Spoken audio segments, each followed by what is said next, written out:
Quelqu'un m'a demandé de faire très rapidement un enseignement pour expliquer Matthieu chapitre 11, les versets 11 et 12. J'aime beaucoup ce genre de questions parce que les gens cherchent à comprendre la parole de Dieu et il est important que les choses soient claires et que dans notre esprit, nous puissions avoir une véritable compréhension des Écritures. Je lis rapidement Matthieu 11, je n'ai pas beaucoup de temps, je suis au boulot, je profite rapidement de quelques minutes de pause pour faire cela.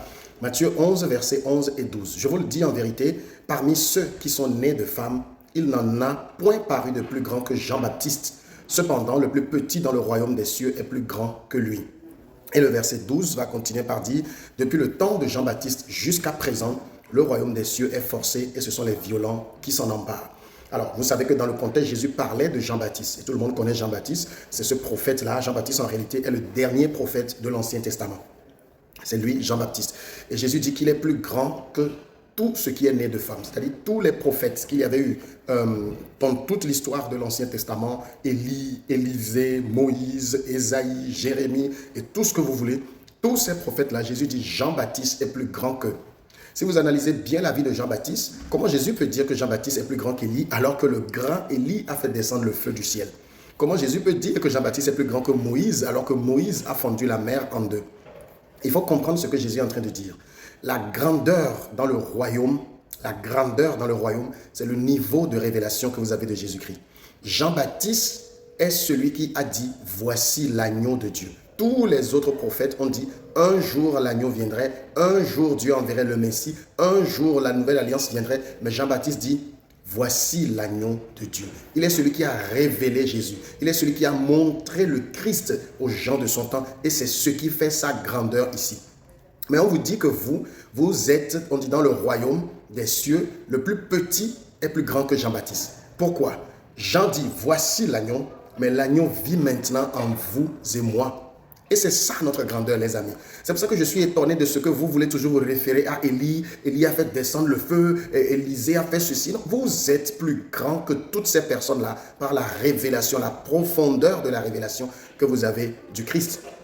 Maintenant, il dit, depuis le temps de Jean-Baptiste jusqu'à présent, le royaume des cieux est forcé et ce sont les violents qui s'en emparent. Ouh, on prend ce verset-là, on dit, vous devez être violent. Dans la prière, vous devez être violent parce que vous n'aurez rien avec Dieu si vous n'êtes pas violent. Jésus même a dit que ce sont les violents qui s'en emparent. Écoutez, si vous voulez prendre la Bible et voir la violence partout, c'est votre problème. Nous sommes des enseignants de la parole et nous sommes liés au contexte. Dans le contexte, Jésus dit depuis Jean-Baptiste. Vous n'oubliez pas qu'au moment où Jésus parlait, Jean venait d'être tué. Il était tué il n'y a pas longtemps. Il dit depuis Jean-Baptiste jusqu'à présent. Jean-Baptiste a annoncé Jésus. Il a introduit Jésus. Et Jésus dit jusqu'à présent. Le présent là, ce n'est pas notre temps aujourd'hui. C'est le moment où Jésus est en train de parler. Le royaume est devenu forcé. Ça veut dire maintenant le royaume des cieux est venu vers vous. Et si dans votre mentalité, vous ne changez pas, si vous ne faites pas violence dans la tête pour accepter simplement le royaume, eh bien, vous ne pouvez pas l'avoir. C'est ce qu'il appelle faire violence. Vous vous rappelez le jour où on a demandé à Jésus qui est le plus grand? Jésus a pris un enfant.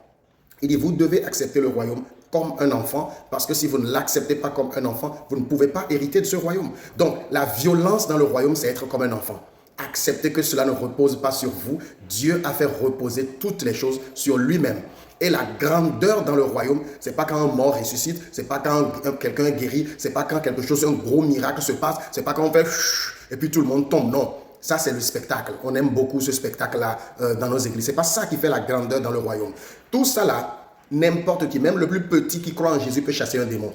Il peut ressusciter un mort, il peut purifier un lépreux, il peut guérir un malade. C'est ce qu'on nous a dit de faire dans Matthieu 10, verset 8. Donc, il n'y a rien d'extraordinaire à le faire quand nous avons la profondeur de la révélation de Christ. Mais la grandeur dans le royaume tient à la révélation que vous avez de Christ. Je vous montre un verset rapidement pour appuyer cela. Ça se trouve dans 1 Pierre 1, verset 10 à 12. Les prophètes qui ont prophétisé au sujet de la grâce qui vous était destinée, les prophètes qui ont prophétisé au sujet de la grâce. Ça veut dire si un prophète n'a pas parlé de la grâce, mettez-le à côté.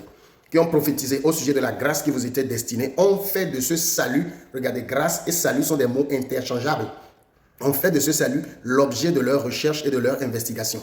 Lorsqu'ils ont vu ce que Dieu allait accomplir, plus tard, ils ont commencé par chercher, à comprendre qu'est-ce que c'est. Et verset 11, ils se sont appliqués à découvrir à quelle époque et à quelles circonstances se rapportaient les indications de l'Esprit de Christ qui était en eux et qui d'avance attestait les souffrances de Christ et la gloire qui s'en suivrait. Ils cherchaient quand est-ce que ce serait le moment. Cette merveilleuse chose que Dieu nous révèle, quand serait le moment pour l'accomplissement de cela. Verset 12. Il leur fut révélé. L'Esprit de Christ qui était en eux à l'époque leur a révélé que ce n'était pas pour eux-mêmes, mais pour vous, qu'ils étaient les ministres de ces choses. Dans d'autres versions, on a mis les dispensateurs de ces choses. Maintenant, elles vous ont été annoncées par ceux qui vous ont prêché l'évangile, par le Saint-Esprit envoyé du ciel, et les anges désirent y plonger les regards. Je l'avais déjà dit, les anges aussi apprennent l'évangile par nous. Ils veulent comprendre, parce que les anges ont une vision, je vais dire, majestueuse de Dieu. Dieu est redoutable pour eux. C'est pour ça que certains, je le disais dans une précédente vidéo, ils dégainent rapidement. Mais quand ils voient comment Dieu, ce Dieu, je n'ai pas de mots pour le qualifier, est venu jusqu'à nous. Waouh! Il s'est laissé prendre la condition humaine. Il a été martyrisé. Il a été cloué à un bois. Il a accepté de devenir péché. Il a accepté de devenir malédiction. Les anges essayent de comprendre. Et vous avez tout ça aujourd'hui. Et vous laissez tout ça à côté, c'est pour aller chercher le feu quelque part, c'est pour aller chercher l'eau quelque part, c'est pour aller chercher l'huile quelque part, c'est pour aller chercher tout ce que vous allez faire. Non, la grandeur dans le royaume, c'est le niveau de révélation de grâce que vous avez. Et si vous comprenez la grâce de Dieu, vous êtes grand dans le royaume. Voilà, très brièvement, expliquer Matthieu 11, versets 11 et 12. Dites-moi en commentaire si cette explication vous a un peu aidé, que la grâce de Dieu se multiplie abondamment pour vous. Amen.